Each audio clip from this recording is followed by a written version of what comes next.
Hi guys, it's Glenn Munso from Youth U program, and today's interview is going to be with Kylie Ryan from My Mind Coach. Hi Kylie, how you going? Hi Glenn, how you doing? I'm It's good. a I'm pleasure to good. be here. Thank you for taking the time. I know you're very busy with your family and stuff like that. So thank you for taking time Yes. out for the interview. Yeah. Family and work and all sorts of busy things we all have in our lives, but I'm happy to be here. It's awesome. Awesome. Thank you. All right. So basically, I'm just gonna ask you some questions. Sort of, reading your story, and how inspiring is how you shifted your life and how you're inspiring so many women, and people every day in your work. Yes. Just wondering if you could sort of just tell us a little bit about that. So what you're up to now in your life and what you do.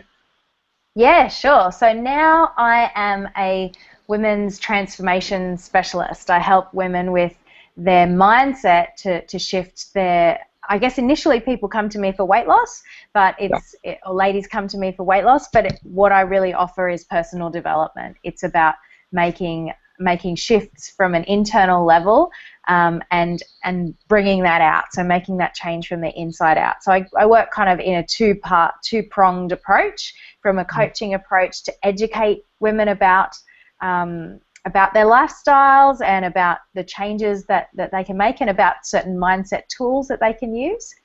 And then on an unconscious level, using hypnosis and release techniques like NLP and timeline therapy and matrix therapies and all of the other fantastic psychological tools that are out there to make change. Yeah.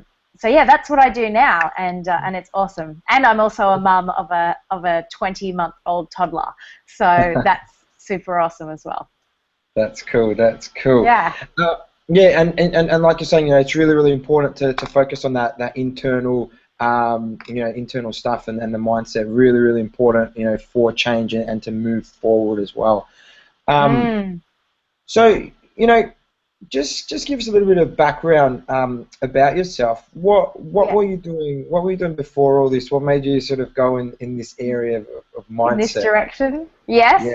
Well, as you know, Glenn, it was my own story of struggle that got me into this path. And I finished school, and I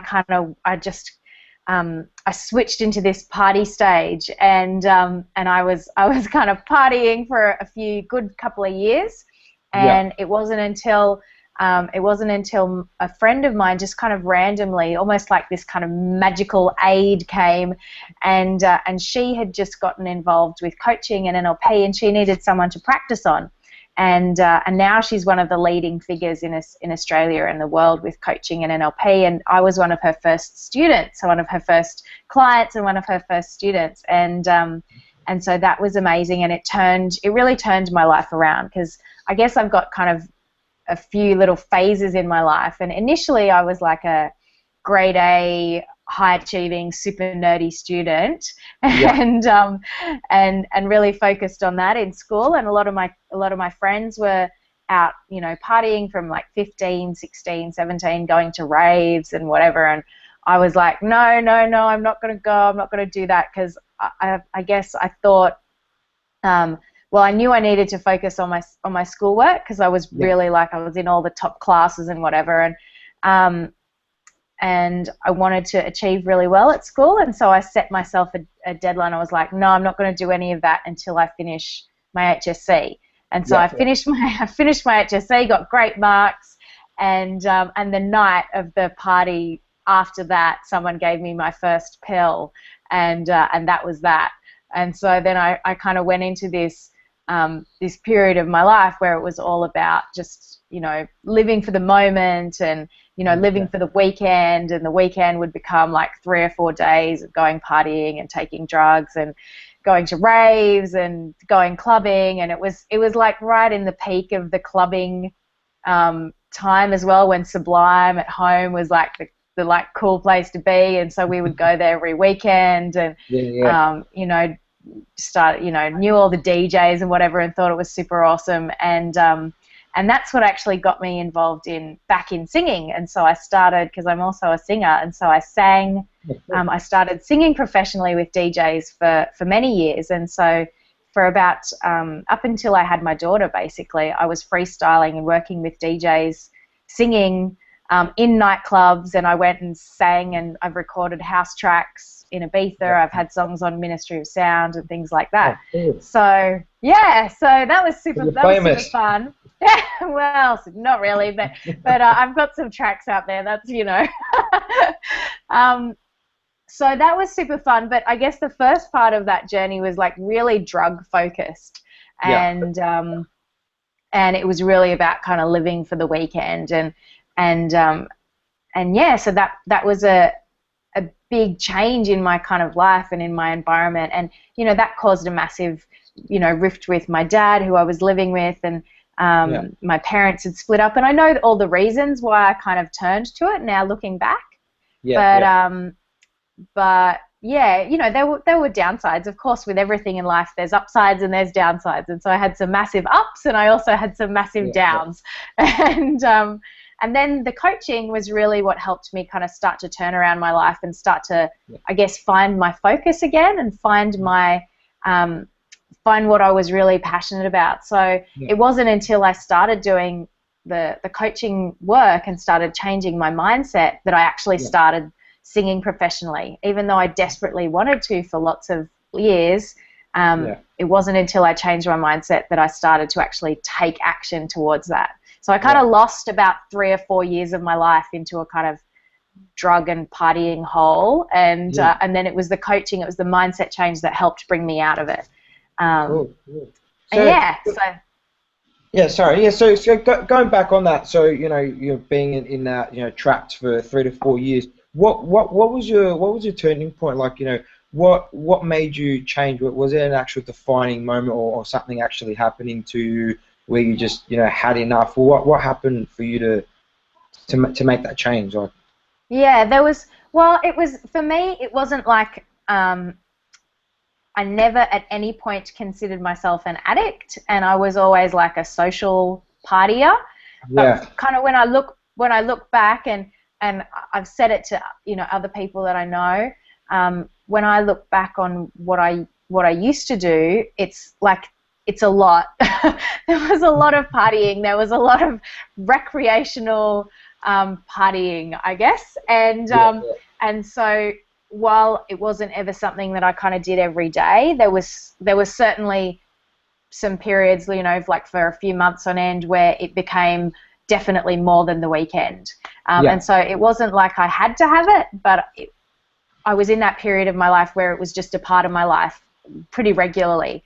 And so there wasn't ever a period where I like hit rock bottom, or kind of had any massive medical problems or something because of it. But I was putting on weight, and I could always still eat even when I was partying. And so I put on all of this weight while I was partying, and you know, my health was just terrible, of course, because you're not sleeping, you're not eating very well, you're not looking after yourself, you're not actually doing something that you're passionate about.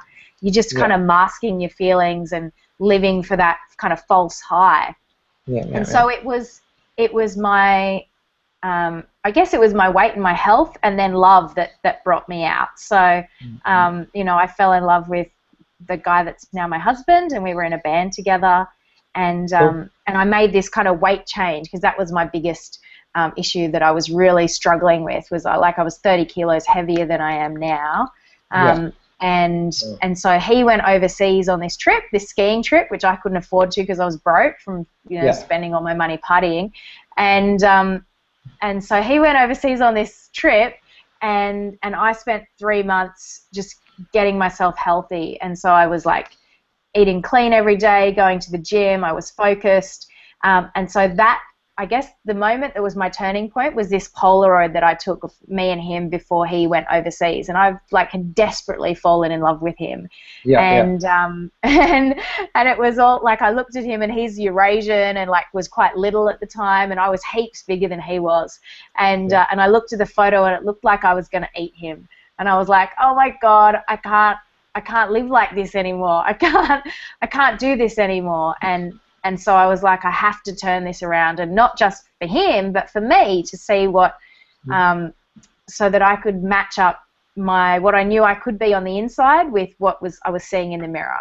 And so that was my kind of physical turning point. But leading up to that was my mental turning point, which was like, you know, working with this friend that had happened about a year earlier when I started to get involved with coaching and NLP. And so there was this gradual shift in my life where I just kind of, I guess, phased partying out. It just wasn't as important to me anymore. It started to kind of drop off my radar. And, you know, you start to, I guess, lose touch or get out of the circles of people that are partying all the time. And, you know, those friends are very rarely true friends that would stick with you through thick and thin. There's a few that, you know, you can make great friendships, but you know, a lot of it's just like in the moment friends. You know, meeting in the toilets kind of friends, and they're gone. So so it was a gradual shift for me. And then, you know, the interesting thing, I guess, is that I spent, even after I got off drugs and I was not partying, I was not drinking, I still spent another 5 or 6 years working in nightclubs.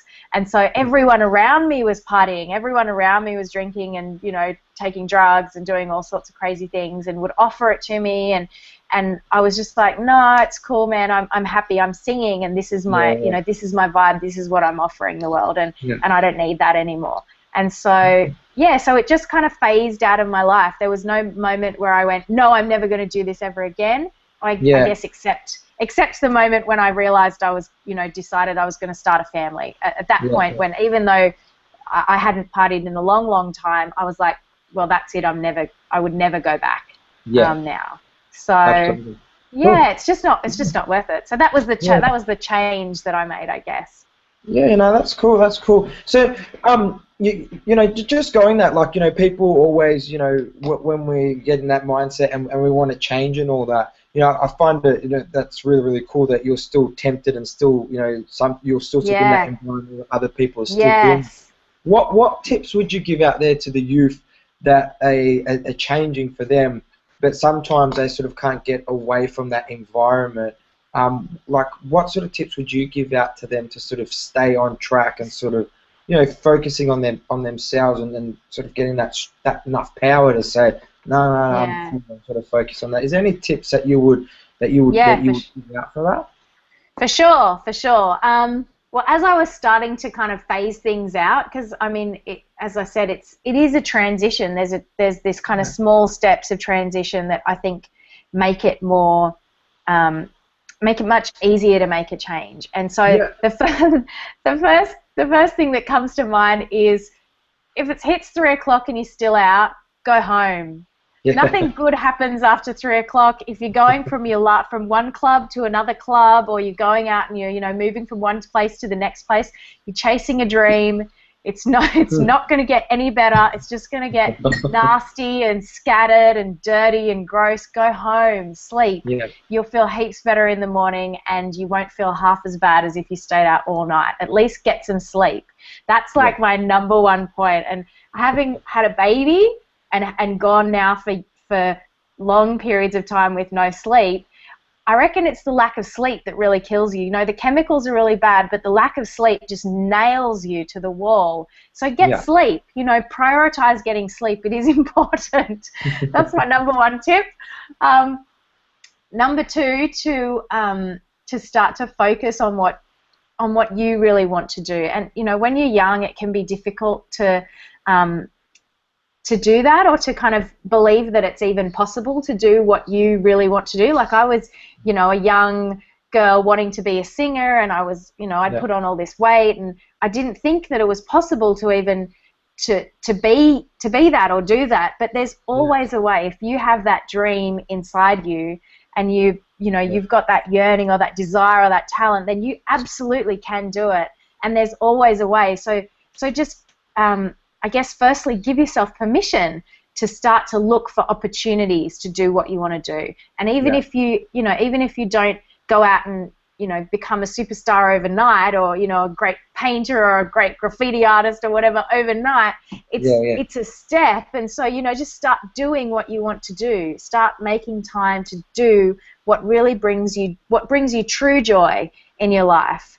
And that's a huge step. If you can start to do those things that really genuinely bring you joy, because, you know, we all know that partying and drugs and everything, yes, it feels good in the moment, but it's a kind of false joy. It's like, it's a, you know, it's a mask to what you're really feeling, and it's like to escape from your real life, to escape from maybe, you know, the reason I started partying was like I basically counseled my parents through their divorce, and so, you know, going through the HSC and all of that was really difficult and really, really stressful, and so that was my letting off steam, but it was to escape from processing my emotions. So I guess to find a way that you can do what you really like to do and spend time doing what you really like to do, that would be my number 2 tip, to actually make time to do what you really want to do. And also to, and I guess number 3, and this is tricky when you're young, but, you know, you've got, as a young kid of whatever age you are listening in, you've got so much wisdom that you haven't, you know, that maybe you don't give yourself credit for. And I know probably a lot of adults around you maybe don't give you credit for the wisdom that you've got inside as well. And it's really, really important to listen to your own voice and listen to your own heart, and, you know, maybe, and also to let your emotions be what they are. Just be with your emotions. So, you know, a lot of times drugs are an escape from dealing with and processing what you're actually feeling. So even though it's uncomfortable, I'd suggest to be with your emotions, because the truth is, when you actually like be with it, be with the anger, be with the sadness, be with the rage, be with the grief, when you just sit with it and actually live inside that moment and be present with that moment and just keep breathing, just remind yourself to keep breathing, and even if it's intense, just keep on breathing. Or journal it out. Just journal it. I'm so fucking angry. Like, this is terrible. I hate this. I hate that. Journal it out. You know, like, get it out of your system in a healthy way. That would be my number 3 tip, to get out your emotions and start to process your emotions. And be honest with yourself about where you really are. And it's okay to be sad. You know, it's okay to be angry. People, you know, and a lot of times adults or parents or whatever will say, oh, no, you know, put on a happy face, or you've got to be strong, or this or that. But, you know, that's bullshit. You got to be where you are in the moment. And a lot of times adults or parents or teachers say things because they don't have the emotional skills or ability to help you through where you're at. They don't even have necessarily the skills to deal with what they're feeling. And so they don't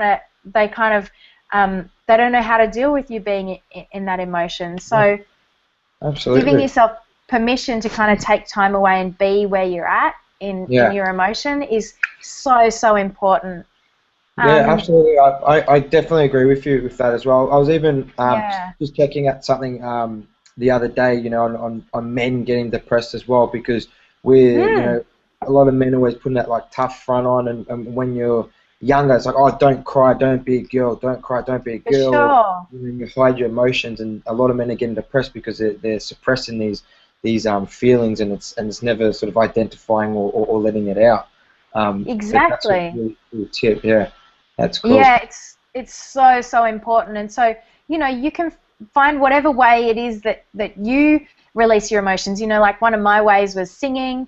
Some people really like journaling. Some people like doing like painting or doing art or going for a run. You know, like some people like boxing. When I get really mad, I love to go to a good boxing session, just smash it out. So I see a lot of angry women at my classes. So that's, you know, that's a good way to, like, a healthy way to let out the emotion, to let out that energy. And I guess another kind of tip would be to try and get some support. You know, whether that be from your friends or your peers, or, you know, ideally if you can try and find someone that, you know, maybe that's a little bit older than you, or, you know, someone like you, Glenn, or, you know, a mentor or a friend, or maybe someone that's just a few years older than you that can that you can look up to and that you really aspire to be like or to learn from. You don't even need to necessarily know them in person. It could be like someone that you really admire that's doing really well at the thing that you're really that you really want to be good at. So maybe a great artist or a great skateboarder or a great surfer or a great football star or something. Look into them a bit more and start to ask yourself, well, what would they do? What advice would they give me? And even if you don't know them personally, you can have little imaginary conversations with your mentors and start to get advice from them like that. Because it opens up your mind to a new way of thinking. So even if your parents or friends can't give you the advice that you need, there is the support out there to give you that help and that support to deal with it. And that's really important. Yeah, absolutely. Just also going like before when you went back and you're saying love helped you. How important do you think love is? To moving forward for transformation? How important do you think that is? It's critical. It is the key element in transformation. Yeah. Love is the magic dust that makes shit happen. Love is the and it's it might be your love of someone else that kind of gives you that catalyst. It might be your love for your desire, your passion for doing what you want to do. That's such an important thing. It might be your love of trying to make a change in the world. Like make a positive change. There's so many awesome people out there, like Gen Y and younger that are doing some really awesome things in the world of like making change and social change, and to start to give yourself permission to do what it is that you believe in, to actually go for it and start to make a difference in the world, even just on a small scale, because it starts with that small scale and then it ripples out from there. So absolutely love is what what starts it all, and it all comes back to that kind of outward expressions of love. It all comes back to self-love, starting to be kind to yourself, to look after yourself, to nourish yourself from the inside and out. And when you can come from that place and start to really shift your mindset towards going, what, I'm worthy of having a life that I really want. I'm worthy of achieving the dreams that I have inside. I'm worthy of having health and happiness and people that love me. And even if that's not the way that it is for me right now, I can create that through through my actions, through my interactions with people, and through the things that I choose to believe and the things that I choose to feel. Because no matter what happens to you in the world, you've always got a choice about what you choose to believe and think about it. Very true. Yeah. Thank you. Thanks for all that all your wisdom, all your insights today. It's been really good. Just one last question. Have you got any last message or anything that you would like to give out to the youth out there, wanting change, looking for that love, or anything out there for that you would advise, or any last tips, or last tips for sure. Okay, so even in the stuff that I've learned from the intensive personal development study that I've done over the last 10 years, is the truth of the universe. The greatest truth of the universe is that there is always a polarity. There's always good and bad together. There's always positive and negative together. There's always support and challenge together. Yeah.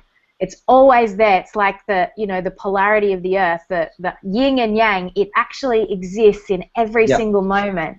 So even if you're going through the shittiest, most horrible, terrible time, and you feel like you've got no support and everything's terrible, remember this, because what you're noticing by focusing on just what's happening is that you're just focusing on one half of the equation. You're just focused on the shitty half. And so when you can start to switch your mind around to go, well, where in my life, even in this dark time, where in my life am I having goodness? Where in my life is there support?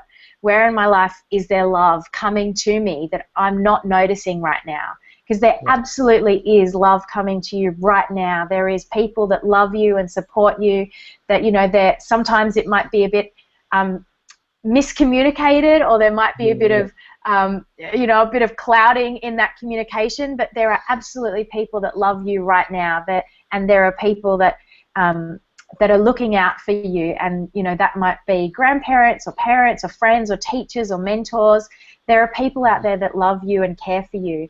And so when you can start to focus on that, then it can turn your mind, your whole mindset around, and start to openly accept that love and go, you know what, I know that these people love me, and so often we kind of push it away. Yeah.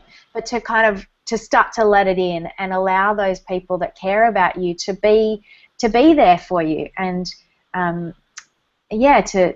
to be in that moment of receiving care as well as being strong. Sometimes, just like you said, this kind of being strong thing and being stoic can really get in the way of us having what we really want. Because every single person, no matter what age you are, just wants to experience that feeling of being understood and being loved and cared for who they are. And there are absolutely people out there that love you and care for you no matter who you are. So yeah, focusing on that and what you can be grateful for in that moment, even if it's a really tough moment, can really switch things around for you and start to open the door to really awesome possibilities. All right, cool. All right, well, thank you heaps for all that. You know, learnt a lot of stuff today, and you know, really appreciate you taking out the time. It's my pleasure. Yeah, where can we find out more about you? Just quickly. Where can you find out? Okay, so if you liked this, I guess, and you want more, you can find me at my website at mymindcoach.com.au. And I also have a personal development program for women, which is called Goddess Body Quest, and that's goddessbodyquest.com. But there's heaps of free resources at My Mind Coach, free videos and hundreds of articles that I've written which relate to every aspect of personal development. It's focused in on health and well-being, but all of the tools that I talk about in there can be applied to any aspect of your life. So yeah, if you're watching and you want more, then get in touch with me there. You can read all my stuff, and if you really resonate with what I've said and you want to reach out and ask for some help, I'm happy to answer any questions of anyone that watches this that's struggling or needs some help. So you can just email me directly at kylie@mymindcoach.com.au. Awesome. All right, thanks heaps, Kylie. You have a really good day. It's my pleasure. Yeah, you too. And yeah, to everyone out there, I believe in you. You've got what it takes, so just fucking go and do it, because no one can stop you if you really believe in yourself. That's it. All right, awesome. I'll chat to you soon. Thanks for your time. Thanks, Glenn. Cheers. Bye. Bye.